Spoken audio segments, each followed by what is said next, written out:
ایک 60 سال کے بڈھے نے اپنی 18 سال کی خوبصورت بیوی کی حفاظت کے لیے مجھے گارڈ رکھ لیا تھا۔ وہ بڈھا مجھے 1 لاکھ مہینے کا دیتا تھا۔ وہ بڈھا مجھے اپنی بیوی کے پاس بھیج دیتا اور کہتا میں کام سے ہو کر آتا ہوں۔ اس کی بیوی میرے قریب آنے لگتی تو میں باہر آ جاتا۔ ایک روز رات کو 11 بجے اس بڈھے نے مجھے اپنے کمرے میں بلا لیا۔ میں کانپتا ہوا اندر گیا تو مجھ پر قیامت ٹوٹ پڑی، کیونکہ میرا نام صابر علی تھا۔ اللہ تعالیٰ نے مجھے اچھی شکل و صورت سے نوازا تھا، مگر شکل و صورت سے کیا ہوتا ہے جب انسان کے پاس اچھی تعلیم نہ ہو۔ اسی وجہ سے مجھے کوئی ڈھنگ کی نوکری نہیں ملی تھی۔ 20 سال کی عمر میں مجھے ایک سیکورٹی گارڈ کی نوکری ملی تھی۔ میرا آج نوکری پر پہلا دن تھا۔ مجھے ایک آدمی نے آ کر کہا کہ تم سے بنگلے کا مالک ملنا چاہتا ہے۔ میں بڑا ہی خوبصورت اور بھولا بھالا تھا، چہرے پر معصومیت بھی بہت تھی۔ میرے مالک نے مجھے دیکھتے ہی عزت سے سلام کیا تھا۔ میں ان کو دیکھ کر بہت متاثر ہوا تھا۔ وہ بہت روبدار شخصیت کے مالک تھے۔ عمر یہی کوئی 60 سال ہوگی۔ کہنے لگے بیٹھو، کھڑے کیوں ہو؟ انہوں نے یہ کہہ کر مجھے عزت بخشی اور پھر جو اگلی بات کہی وہ مجھے بہت زیادہ حیران کر گئی تھی۔ کہنے لگے جانتے ہو میں نے تم جیسے معمولی ملازم کو اتنے بڑے بنگلے کی حفاظت کے لیے کیوں رکھا ہے؟ جی آپ نے حفاظت کے لیے رکھا ہوگا۔ میری بات سن کر وہ ہنس پڑا اور بولا تم بھی بہت بھولے ہو۔ دراصل میں نے ایک 18 سال کی لڑکی سے شادی کی ہے۔ وہ بہت خوبصورت ہے۔ اب میں کاروبار کے سلسلے میں اکثر ملک سے باہر یا شہر سے باہر رہتا ہوں، روز روز گھر نہیں آ سکتا۔ ایسے میں اتنی خوبصورت بیوی کی حفاظت کے لیے کوئی ایماندار شخص تو ہونا چاہیے۔ ویسے تو میری بیوی اتنی خوبصورت ہے کہ اسے دیکھ کر تمہارا بھی ایمان بہہ جائے گا، لیکن چونکہ تم نسلی لگتے ہو اور ایماندار بھی ہو تو میں تم پر بھروسہ کر سکتا ہوں۔ مالک نے عجیب سی ہنسی ہنستے ہوئے کہا تھا۔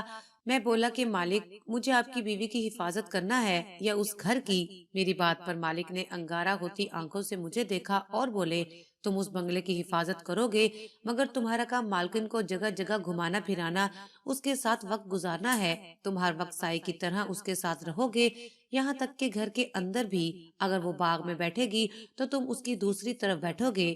ٹھیک ہے، میں آپ کی بات سمجھ گیا ہوں، میں نے کہا۔ تو وہ کہنے لگا نہیں، ابھی تم کچھ بھی نہیں سمجھے، کیونکہ تم ابھی تک یہ نہیں جانتے کہ میری بیوی کتنی خوبصورت ہے۔ مالک کی یہ بات سن کر میں حیران ہو گیا۔ یہ کیسا عجیب آدمی ہے، ایک غیر شخص کے سامنے بار بار اپنی بیوی کی تعریفیں کر رہا ہے۔ میں بڑے احترام سے بولا کہ مالک میں اس بات کو یقینی بناؤں گا کہ میں آپ کی بیوی کی حفاظت کے لیے اپنی جان بھی دے دوں گا۔ پاگل، میں نے تمہیں جان دینے کو نہیں کہا ہے۔ انہوں نے یکدم مجھے ٹوکتے ہوئے کہا تھا اٹھو لڑکے، باقی باتیں بعد میں ہوتی رہیں گی، پہلے جا کر اپنی مالکن کو تو دیکھو۔ تم اس کی خوبصورتی دیکھ کر اندازہ کر پاؤ گے کہ اسے کتنی حفاظت کی ضرورت ہے۔ اس شہر میں میرے بہت سے دشمن ہیں اور پھر کچھ لوگوں کو تو یہ بھی برداشت نہیں ہوتا کہ میری بیوی اتنی خوبصورت ہے اور میں اس کا شوہر ہوں۔ وہ اس شہر کی سب سے خوبصورت لڑکی ہے، بس اسی وجہ سے میری دشمنیاں بڑھ گئی ہیں۔ میں نہیں چاہتا کہ کوئی میرے آس پاس بھی بھٹکے، خاص کر میری بیوی کومل کے۔ وہ تو واقعی ایک نگینہ ہے، بہت ہی خوبصورت ہے۔ مالک آپ کی بیوی بہت خوبصورت ہوگی، مگر میں بھی شادی شدہ ہوں۔ میری بات سن کر مالک نے زوردار کہکا لگایا اور بولا ارے بھائی، تم ابھی میری بیوی کی خوبصورتی سے واقف نہیں ہوئے، جاؤ جا کر اپنی مالکن کا سلام لے کر آؤ۔ میں ہچکچا گیا تھا، مجھے لگا شاید مالک مذاق کر رہا ہے، مگر ایسی کوئی بات نہیں تھی۔ اگلے ہی لمحے وہ اپنی کرسی سے اٹھ کھڑے ہوئے اور بولے اس طرف کو چلے جاؤ، وہ تمہیں راہداری میں ہی مل جائے گی۔ یہ بات سن کر مجھے عجیب لگا تھا۔ پھر ایک آدمی نے مجھے اشارہ کیا کہ تمہیں اندر جانا ہوگا، تب مجبوراً میں اس طرف کو چل پڑا، مگر اب بھی مجھے یقین نہیں آ رہا تھا کہ مالک مجھے اپنی بیوی دکھانا چاہ رہا ہے۔ مجھے لگا شاید وہ مجھے آزما رہا ہے، سو میں نظریں جھکائے راہداری کی طرف چل پڑا، مگر راہداری میں پہنچ کر اس آدمی نے مجھے روک کر کہا تھا کہ تم نظریں جھکا کر کیوں چل رہے ہو؟ پہلے مالکن کی خوبصورتی تو دیکھو، اس کے بعد ہی تمہیں اندازہ ہوگا کہ مالکن کی حفاظت کتنا بڑا کام ہے۔ یہ کہہ کر اس نے مجھے راہداری سے اندر بھیج دیا۔ جیسے ہی میں کمرے کے اندر داخل ہوا، مجھے ایک سفید کپڑوں میں ملبوس لڑکی نظر آئی جو اپنے بال خشک کرتی باہر کو آ رہی تھی۔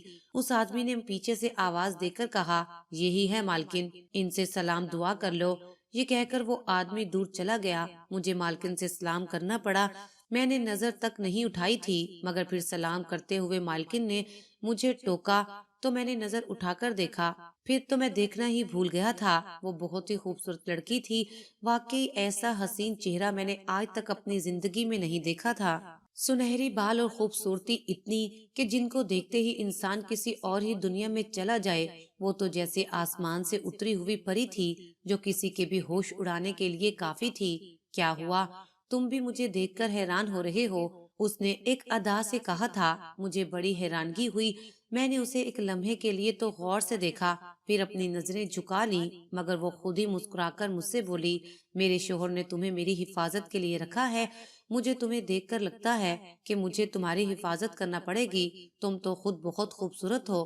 میرا شوہر کہتا ہے کہ میں بہت خوبصورت ہوں۔ مجھے لگتا ہے بوڑھا پاگل ہو گیا ہے۔ میں اس ناشکری عورت کے یہ الفاظ سن کر وہاں سے پلٹا تو پیچھے سے اس کی آواز آئی، ارے تم نے میرے ساتھ اتنا وقت گزارنا ہے، ابھی سے گھبرا گئے ہو؟ یہ کوئی انتہائی ماڈرن قسم کے لوگ تھے۔ مجھے لگا کہ یہاں نوکری کرنا مناسب نہیں ہوگا۔ کل کو اس عورت کی وجہ سے خام خواہ کسی اور بات میں پھنس گیا تو اچھا نہیں ہوگا۔ میں وہاں سے سیدھا اپنے گھر ہی جا رہا تھا کہ مالک نے مجھے اپنے پاس بلا لیا۔ کہنے لگا، میں تمہیں 1 لاکھ تنخواہ دوں گا۔ اتنی زیادہ تنخواہ کا سن کر میرے تو ہوش اڑ گئے تھے۔ میں جو یہ نوکری چھوڑنے کا سوچ رہا تھا، اب تو میرا ایمان پختہ ہو گیا تھا۔ میں نے سوچا کہ میں احتیاط سے رہوں گا، کوئی ایسی ویسی بات نہیں ہوگی۔ میں اس عورت سے کبھی بھی کوئی بے تکلفانہ بات نہیں کروں گا۔ ویسے بھی گھر میں میری ایک خوبصورت بیوی تھی، میں اس کا وفادار تھا۔ میں نے عقل مندی سے سوچا تو دل میں خیال آیا کہ یہ لوگ مجھ سے آخر ایسی کیا دشمنی نکالیں گے۔ میں خود ایک غریب گھر سے تعلق رکھتا تھا، پھر ان لوگوں کو کیا پڑی تھی؟ مجھے 1 لاکھ روپے کی نوکری بھی دیتے اور میرے خلاف سازش بھی کرتے۔ بڑے بڑے بنگلوں میں رہنے والے لوگ ایسے ہی کھلے دل و دماغ کے ہوتے ہیں۔ سو میں نے اس بات کو نظر انداز کر دیا اور یہ خوشخبری سنانے گھر آ گیا۔ میری بیوی نے جب یہ سنا کہ مجھے 1 لاکھ مہینے کے ملیں گے تو وہ بہت زیادہ خوش ہو گئی، لیکن جب اس نے اگلی بات سنی تو وہ بہت پریشان رہنے لگی۔ بولی کہ تم اتنی خوبصورت مالکن کی حفاظت کرو گے، اگر کل کو تم بہک گئے تو کیا ہوگا؟ میں نے کہا کہ میں بہکا تو میرا ہی سر کٹے گا، کیونکہ وہ ایک ایسے شخص کی بیوی ہے جو بہت ہی زیادہ امیر اور طاقتور ہے۔ میں کچھ نہیں کر سکوں گا۔ تم فکر کیوں کرتی ہو؟ میری بیوی مجھ سے وعدے لینے لگی کہ تم وعدہ کرو تم کبھی میرے ساتھ بے وفائی نہیں کرو گے۔ میں نے کہا، ارے پگلی، وہ میری نوکرانی نہیں مالکن ہے، میں اس کے ساتھ ایسا ویسا چکر چلا بھی نہیں سکتا۔ یہ تو ان لوگوں کی عادت ہوتی ہے، ہم غریبوں کا ایمان آزمانے کے لیے ایسی حرکتیں کر دیتے ہیں، ورنہ تو کوئی عورت اتنی زیادہ بے تکلفی نہیں دکھا سکتی۔ خیر میری بیوی مان گئی، کہنے لگی کہ تم کل سے ہی نوکری پر چلے جاؤ۔ مجھے اپنی بیوی پر بھی بہت پیار آ رہا تھا۔ ایک طرف اسے پیسوں کا لالچ تھا اور دوسری طرف میری فکر بھی تھی۔ خیر میں اگلے روز کام پر پہنچا تو مالک گھر پر نہیں تھے۔ مجھے چوکیدار نے آ کر بتایا، مالکن باغ میں بیٹھنا چاہتی ہیں، تم جا کر ان کے ساتھ کھڑے ہو جاؤ، میں باہر ڈیوٹی دوں گا۔ میں نے کہا، آج تم میری جگہ مالکن کے ساتھ کھڑے ہو جاؤ۔ وہ بولا کہ مالکن کے گارڈ صرف تم ہو، مالکن نے تمہارے علاوہ کسی اور کو اجازت نہیں دی کہ وہ مالکن کے قریب بھی جائے۔ میں یہ بات سن کر بڑا حیران ہوا، پھر میں سیدھا باغ میں چلا گیا۔ مالکن اپنی پوری اداؤں کے ساتھ کرسی پر بیٹھی باہر کا نظارہ کر رہی تھی۔ میں بھی ان کے ساتھ کھڑا ہو گیا۔ میری حالت دیکھ کر وہ ہنس پڑی اور کہنے لگی، کیا تم مجھ سے ڈرتے ہو؟ میں نے کوئی جواب نہیں دیا تھا۔ مجھے تم سے کچھ ضروری باتیں کرنی ہیں، کرسی پر بیٹھو اور میری طرف دیکھو۔ مالکن کا یہ بڑا ہی انوکھا انداز تھا۔ میں ان کے سامنے بیٹھ گیا۔ جی مالکن بتائیے، میں آپ کی بات سن رہا ہوں۔ میں اپنا چہرہ دوسری طرف کر کے بولا تھا، تمہارے پاس ہفتے میں صرف 1 دن چھٹی کا ہوا کرے گا، باقی کے دن تم میری حفاظت پر مامور ہوگے۔ جمعے کے دن میں مزار پر جاتی ہوں، وہاں جا کر منت مانگتی ہوں، اس کے بعد واپسی پر مجھے میاں جی لینے آتے ہیں۔ تم ایسا کرنا کہ جمعے کے دن مجھے مزار پر چھوڑ کر گھر چلے جانا، وہ دن تمہارے لیے چھٹی کا دن ہوگا۔ میں صبح سویرے ہی مزار پر چلی جاتی ہوں، پورا دن وہیں گزارتی ہوں، مجھے عادت ہے، میں ذرا ایسی جگہوں پر جا کر بہت سکون محسوس کرتی ہوں۔ جی ٹھیک ہے، جیسا آپ کہیں گی میں ویسے ہی کروں گا، میں نے مختصراً سا جواب دیا تھا۔ اس دن تو ایسی کوئی بات نہیں ہوئی، پھر رفتہ رفتہ ہر گزرتے دن کے ساتھ مجھے محسوس ہونے لگا کہ میری مالکن مجھے اچھی نظر سے نہیں دیکھتی، وہ مجھ سے خواہ مخواہ بے تکلف ہونے کی کوشش کرتی ہے۔ میں کسی بات کا جواب دیتا تو وہ کہتی کہ تم مختصر جواب کیوں دیتے ہو، میرے ساتھ دل کھول کر باتیں کیا کرو۔ میں اسے سمجھانے کی کوشش کرتا کہ میں یہاں باتیں کرنے نہیں آتا، بلکہ میں آپ کی حفاظت کے لیے آتا ہوں، مگر اسے میری بات پر غصہ آ جاتا اور وہ کہتی کہ تم بہت خوبصورت ہو۔ میں ہمیشہ سے چاہتی تھی کہ میری شادی کسی تم جیسے مرد سے ہو، مگر قسمت میں جو لکھا تھا وہ ہو کر رہتا ہے۔ میرے ماں باپ نے پیسوں کی خاطر میری شادی اس بوڑھے سے کر دی ہے۔ مالکن کی اس بے باکی پر مجھے حیرت ہوئی تھی۔ پھر میں یہی سوچ کر دل کو تسلی دیتا کہ شاید وہ خود کو بچانے کے لیے مجھے آزما رہی ہوگی، شاید ابھی تک اس نے مجھ پر بھروسہ نہ کیا ہو، سو میں خاموشی رہتا تھا۔ لیکن ایک دن تو حد ہو گئی۔ مالکن بولی، مجھے بہت ڈر لگ رہا ہے۔ دراصل باہر بارش ہو رہی تھی اور کمروں میں اندھیرا تھا۔ مالکن کہنے لگی، تم جانتے ہو میرے شوہر کی کس قدر دشمنیاں ہیں، اسی وجہ سے مجھے اکثر لگتا ہے کوئی میرے کمرے میں موجود ہے۔ میں اکیلی نہیں جاؤں گی، تم پہلے جا کر میرے کمرے کی لائٹ آن کرو، پھر میں اندر کمرے میں جاؤں گی۔ میں نے کہا، ٹھیک ہے مالکن، آپ کو ڈر لگ رہا ہے تو میں اندر جا کر کمرے کی لائٹ آن کر دیتا ہوں۔ میں جیسے ہی کمرے میں گیا، پیچھے پیچھے مالکن بھی میرے ساتھ داخل ہو گئی۔ وہ بولی، تھوڑی دیر یہیں بیٹھو، مجھے ڈر لگ رہا ہے۔ میں نے کہا، میں دروازے کے باہر کھڑا ہو جاتا ہوں، ایسے آپ کے ساتھ اکیلے کمرے میں کھڑا ہونا مناسب نہیں ہے۔ وہ بولی کہ تمہیں میرے حکم کی پاسداری کرنا ہوگی، تم یہیں میرے ساتھ بیٹھو، مجھے ڈر لگ رہا ہے۔ جی ٹھیک ہے۔ میں بیڈ کے پاس کرسی کھینچ کر ان سے تھوڑا دور بیٹھ گیا۔ وہیں تھوڑی سی بجلی چمکی تو مالکن نے عجیب سے تاثرات دیے۔ مجھے یہ بات بہت بری لگی تھی۔ میں اٹھ کر کھڑا ہو گیا۔ مجھے اب چلنا چاہیے، یہ بالکل بھی درست نہیں ہے، یہ سب میری نوکری کا حصہ نہیں ہے، تم خود کو سمجھتے کیا ہو؟ میری مالکن گرج کر بولی، میں تمہیں کوئی ایسی ویسی لڑکی لگتی ہوں؟ میں نے ایسا کب کہا ہے؟ تمہارے کہنے کا مطلب تو یہی ہے کہ جیسے اس کمرے میں تم رہو گے تو پتہ نہیں کیا ہو جائے گا۔ تم نہیں جانتے تمہارے مالک کی کتنی دشمنیاں ہیں۔ میں تو صرف اس وجہ سے تمہارے ساتھ خود کو محفوظ تصور کرتی ہوں کیونکہ تم ایک بہادر انسان ہو۔ مجھے لگتا ہے اگر تم میرے ساتھ رہو گے تو مجھے کچھ نہیں ہوگا۔ اللہ کی ذات انسان کی حفاظت کرتی ہے جی۔ میں نے کہا نا، میں باہر کھڑا ہو جاتا ہوں۔ میں کوئی انکار تو نہیں کر رہا کہ میں دور چلا جاؤں گا یا پھر اپنے گھر جانا چاہتا ہوں۔ میری بات سن کر مالکن ناراض ہو کر بولی، ہاں لیکن کمرے میں ٹھہرنے میں کیا حرج ہے؟ کیا تمہیں لگتا ہے کہ میں کوئی بری عورت ہوں؟ میں نے ایسا تو نہیں کہا ہے۔ مالکن، مجھے معاف کر دیں، اگر آپ کو ایسا لگا ہے تو میری غلطی ہے۔ میں اس سے معافی مانگنے لگا تو وہ ہنس کر بولی، ایسا نہیں ہو سکتا، میں نے آج تک کسی کو معاف نہیں کیا ہے۔ اگر تم نے میری بات نہیں مانی تو میں تم سے بدلہ ضرور لوں گی۔ تم یہیں بیٹھو گے اور میں تمہارے ساتھ رہوں گی۔ میں اس کی بات سن کر خاموش ہو گیا۔ عورتوں کے فتنے سے تو اللہ بچائے، آخر کار مجھے وہیں بیٹھنا پڑا تھا۔ تھوڑی دیر بعد دوبارہ بادل گرجے تو وہ ایسے ہی تاثرات بنانے لگی جیسے کہ میرا اس کے ساتھ کوئی تعلق ہو۔ مجھے اب کی بار بہت برا لگا تھا۔ میں اٹھ کر کھڑا ہو گیا اور صاف لہجے میں کہا، مالکن، لگتا ہے آپ مجھے ایک ملازم نہیں بلکہ کچھ اور ہی سمجھتی ہیں۔ میں آپ کی حفاظت بھی کروں اور آپ کے ناز نخرے بھی اٹھاؤں، یہ ہرگز نہیں ہو سکتا۔ میرا کام آپ کی حفاظت کرنا ہے، دل بہلانے کے لیے آپ اب کسی اور کو بلا لیجئے۔ میری بات پر مالکن غصے میں آگ بگولا ہو گئی۔ تمہاری ہمت کیسے ہوئی مجھ سے اس لہجے میں بات کرنے کی؟ تم نہیں جانتے کہ میں میاں جی کی بیوی ہوں، وہ بھی اکلوتی اور لاڈلی بیوی۔ آج تک کسی نے مجھ سے اس لہجے میں بات نہیں کی۔ تمہیں اپنی اچھی شکل و صورت کا غرور ہے، اس لیے تم اس طرح کہتے ہو، مگر یاد رکھنا آج تک مجھ سے کسی نے اس طرح بات نہیں کی، تم بھی آئندہ بات کرنے کے قابل نہیں رہو گے۔ میں تمہارے ساتھ کچھ ایسا کروں گی کہ تم ساری زندگی جیل میں چکی پیستے رہو گے۔ میں مالکن کی اس دھمکی سے بھی نہیں ڈرا تھا اور پھر یہ بات بھی آئی گئی ہو گئی۔ تقریباً 2 دن گزرے تھے۔ یہ بدھ کا دن تھا۔ میں گھر گیا تو گھر کی حالت عجیب تھی۔ گھر سے خوشبو آ رہی تھی اور میری بیوی گھبرائی ہوئی تھی۔ میں نے گھر کا دروازہ کھٹکھٹایا تو اس نے کافی دیر لگا دی تھی۔ اپنی بیوی کی گھبرائی ہوئی صورت دیکھ کر میں نے پوچھا کہ کیا ہوا ہے، تم اتنی پریشان کیوں ہو؟ کیا گھر میں کوئی آیا تھا؟ نہیں تو کوئی نہیں آیا۔ میری بات سن کر اس نے کوئی جواب نہیں دیا اور اپنے کمرے میں چلی گئی۔ آج میری بیوی نے میرا استقبال نہیں کیا تھا اور نہ ہی مجھ سے مسکرا کر ملی تھی۔ مجھے اس کی یہ بات بہت بری لگی تھی۔ شادی کے 4 سالوں میں آج تک ایسا نہیں ہوا تھا کہ اس نے کبھی مجھ سے یوں بے رخی سے بات کی ہو۔ ہم نے تو ایک ساتھ اپنا بچپن گزارا تھا۔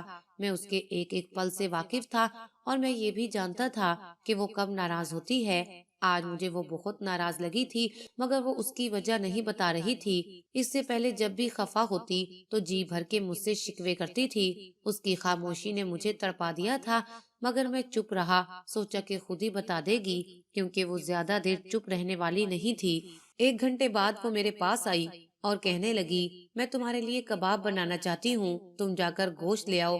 مگر اس روز تو بدھ تھا اور بدھ والے دن بڑا گوشت نہیں ملتا تھا۔ میں نے کہا آج گوشت نہیں ملے گا، میں جمعے والے دن آؤں گا تو گوشت لیتا آؤں گا، اس دن تم کباب بنا لینا۔ وہ بولی کہ یہ تو اور اچھا ہو جائے گا، میں جمعے تک کا انتظار کر لوں گی۔ کرتے کرتے جمعے والا دن بھی آ گیا۔ میں صبح صبح مالکن کو لے کر مزار پر گیا تھا۔ راستے میں مالکن مجھ سے مختلف باتیں کرتی رہی۔ ہم لوگ جب وہاں پہنچے تو مالکن نے مجھے کہا کہ اب میں مزار کے اندر جا رہی ہوں، تم یہیں سے واپس چلے جاؤ۔ میں نے کہا ٹھیک ہے۔ اس روز میں بازار سے گوشت لے کر گھر جانے ہی لگا تھا کہ ایک آدمی نے مجھے پیچھے سے دبوچ لیا۔ میں اس حملے کے لیے تیار نہیں تھا۔ اس کے ساتھ 3 آدمی اور بھی تھے۔ ان لوگوں نے مجھے پکڑ لیا اور پھر مجھ سے اور کوئی بدتمیزی نہیں کی، بس میرے کپڑے پھاڑ دیے اور پھر مجھے گالیاں دیتے ہوئے واپس چلے گئے۔ میں کچھ کر نہیں سکا تھا۔ مجھے بڑا افسوس ہوا، میں ان کے چہرے بھی نہیں دیکھ سکا تھا۔ وہ پیچھے سے حملہ آور ہوئے تھے۔ میری کسی سے دشمنی بھی نہیں تھی۔ میں کیا کہتا؟ میں گھر واپس آیا تو میرے کپڑے پھٹے ہوئے تھے۔ مجھے بہت عجیب لگ رہا تھا۔ آج تک ایسا کسی نے میرے ساتھ نہیں کیا تھا۔ اگر مالکن کے دشمن ہوتے تو وہ میرے ساتھ بدتمیزی کرتے، مجھے جان سے مارتے، میرے کپڑے پھاڑ کر کیوں جاتے؟ میں بڑا حیران ہوا تھا۔ میں سوچ رہا تھا کہ میں اس معاملے کی تہ تک خود ہی پہنچوں گا، لیکن جب میں گھر گیا تو مجھے حیرت ہوئی۔ میری بیوی نے کباب پہلے سے تیار کر کے رکھے تھے۔ مجھے یہ دیکھ کر حیرانگی ہوئی تھی۔ میں نے کہا میں تو گوشت لایا ہی نہیں تھا، پھر تم نے یہ کباب کیسے بنا لیے؟ وہ کہنے لگی، میں نے پڑوسن سے گوشت منگوا لیا تھا، اب تم یہ کباب کھاؤ اور سو جاؤ۔ میں نے وہ کباب کھائے تو مجھے نیند آ گئی، میں فوراً سو گیا۔ میری آنکھ شام کے تقریباً 5 بجے کھلی تھی۔ میں پچھتانے لگا کہ میں وہی کپڑے پہن کر کیوں سو گیا تھا۔ میں کپڑے بدلنے کے لیے غسل خانے میں گیا تو میری قمیض پر تیل کے نشان تھے۔ یہ دیکھ کر مجھے حیرت ہوئی تھی۔ میری بیوی نے مجھے کباب کھلائے تھے، اس کے بعد نیند آ گئی اور اب میری قمیض کے اوپر تیل کے نشان تھے۔ یہ بھی مجھے بڑی حیرت والی بات لگی تھی کہ میری بیوی نے میری اتنی بری حالت ہونے پر مجھ سے کچھ بھی نہیں پوچھا تھا، بس کباب کھلا کر مجھے سلا دیا۔ لیکن جب میں اٹھا تو میری بیوی بہت شرمندہ تھی، میرے سامنے آ کر بیٹھی اور بولی، مجھے معاف کر دو۔ کیوں، کیا ہوا؟ تم مجھ سے معافی کیوں مانگ رہی ہو؟ میری بات پر وہ رونے لگی۔ بس مجھ سے غلطی ہو گئی ہے، میں نے تم پر شک کیا تھا۔ کیا مطلب؟ میں نہیں سمجھا ہوں۔ تمہیں تو پتا ہے جب سے تم اس بنگلے پر کام کرنے لگے تھے مجھے تم پر شک ہونے لگا تھا۔ میں سوچتی تھی کہ تمہاری مالکن بھی ذرا کھلے مزاج کی مالک ہے، کہیں وہ تم پر مہربان ہو گئی تو تم بھی اس کی اداؤں پر فدا ہو جاؤ گے، مگر پھر ایک دن وہ خود ہی تمہارے پیچھے اس گھر تک آ گئی تھی۔ اس نے مجھے بتایا کہ تم اس پر خود مہربان ہو رہے ہو اور اپنی مالکن سے شادی کرنا چاہتے ہو۔ اس کا بڈھا شوہر اسے خوش نہیں رکھ پا رہا تھا۔ اس نے کہا کہ تم صرف اس کے شوہر سے ڈرتے ہو۔ مالکن نے تو یہاں تک کہا تھا کہ تم نے اس کی محبت میں جان دینے کا بھی وعدہ کیا تھا، اور یہ کہ تم نے اپنے بازو پر اس کا نام بھی لکھوا رکھا ہے۔ تمہاری مالکن نے کہا تھا کہ میں تم سے طلاق لے لوں ورنہ پھر وہ کوئی اور راستہ اختیار کرے گی۔ یہ کہہ کر وہ چلی گئی تھی۔ اب مجھے تمہارے بازو پر وہ نشان دیکھنا تھا، اس لیے میں نے تمہیں کھانے میں نیند کی دوائی ملا کر سلا دیا تھا۔ میں دیکھنا چاہتی تھی کہ واقعی ایسا ہے یا نہیں، بلکہ ایسا کچھ بھی نہیں تھا۔ تمہاری مالکن نے مجھ سے جھوٹ کیوں بولا تھا؟ اپنی بیوی کی یہ بات سن کر میرے ذہن میں سارے واقعات گھومنے لگے تھے۔ مجھے لگا جیسے میں کسی بہت بڑی آفت سے بچ گیا ہوں۔ مالک نے بھی مجھے آزمانے کے لیے ہی رکھا تھا۔ وہ اپنی بیوی کا کردار جانچنا چاہ رہا تھا۔ اسے اپنی بیوی کی سب حرکتوں کا علم ہو چکا تھا۔ مالکن اس کے ساتھ خوش نہیں تھی، وہ اپنے ہم عمر لڑکے سے شادی کرنا چاہتی تھی، اور مالک کو بھی پتہ چل گیا تھا کہ اسے اس عمر میں شادی نہیں کرنا چاہیے تھی۔ اسی وجہ سے مالک نے مالکن کو آزاد کر دیا تھا۔ میں نے انہیں ساری حقیقت سے آگاہ کر کے نوکری چھوڑنے کی منت کی تھی۔ وہ تو میری بات پہلے ہی سمجھ چکے تھے، اپنی بیوی کے کردار سے پہلے ہی واقف تھے۔ انہوں نے مجھے نوکری سے نہیں نکالا تھا، بلکہ مجھے اپنے آفس میں نوکری دے دی تھی۔ اب میں صبح آفس میں کام پر جاتا ہوں اور شام کو واپس آ جاتا ہوں، اور مالکن نے عدت پوری کرنے کے بعد اپنی مرضی سے شادی کر لی تھی۔